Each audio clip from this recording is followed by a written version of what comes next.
Hello, these are my findings from my analysis of two different dialogues from the Netflix original series Anne with an E. And I wanted to review this show just because it gave me a lot of insight into ideas of sexism, classism, and racism in the usage of language in the early 1900s, as this takes place during that time period in Canada. So the first clip is titled Period Talk, and it is basically a conversation that takes place between a group of schoolgirls aged 13 to 15 over getting their periods within the schoolhouse. And first and foremost, the setting of this conversation is in the very corner of the classroom during their lunch break, so that already displays how the conversation is meant to only be heard amongst these girls and not amongst the other participants in the classroom. And they also are talking in more hushed tones for the most part. And so this shows how they do not want the boys to hear them talking about this because it is kind of a taboo subject. And one of the other main things that kind of struck out to me was the way that they talked about their periods, with getting their periods with such pride, as it displayed that they were becoming women in society, and they all seemed to be pretty excited, except for one girl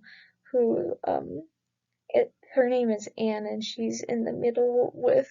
the pigtail braids, and she's the one who hasn't really been trained or taught about these kinds of cultural taboos because she was an orphan and she grew up not really in a setting that cared about that kind of things, as she was a little more lower class. And it kind of shows how in these class distinctions, as you get more and more upper class, they do care more about these kinds of um, structural differentiations between men and women. And so her ignorance towards the subject and even her claims of not liking her period or being inconvenienced by it are kind of met with disbelief from the other girls as they reprimand her and they say, like, you shouldn't be complaining about it or talking about it in public. So the next clip that I chose was based in a slightly different setting. It was at a local hockey game between all of the school children, and the writers of the show used this as an opportunity to introduce the indigenous characters in the series, and pictured our Caquette on the right, and she's 12 years old, and then her father is right next to her in the picture. And so the main people that are involved in this dialogue are Coquette and her father,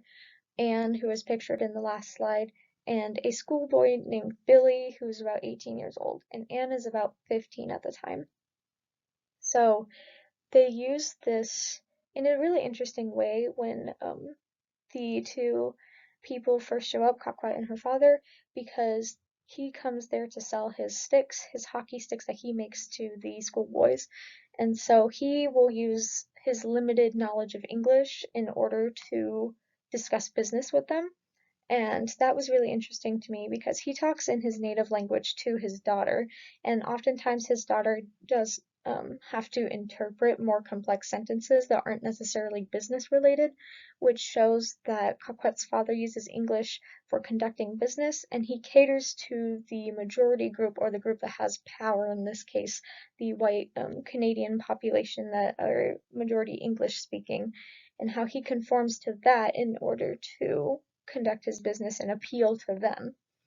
And so in this dialogue, Anne was asking them to write an article about them, and she's interrupted by Billy, who basically is very rude in his demeanor when he demands that he be made a stick. And then Caquette happens to kind of fight back a little bit in that interaction, which she immediately is reprimanded by her father in their native language, in which he specifically tells her, like, do not cause trouble with the white man. And then Billy was kind of, he felt disrespected by that, so he says that they need to watch their backs and calls them the slur Redskins.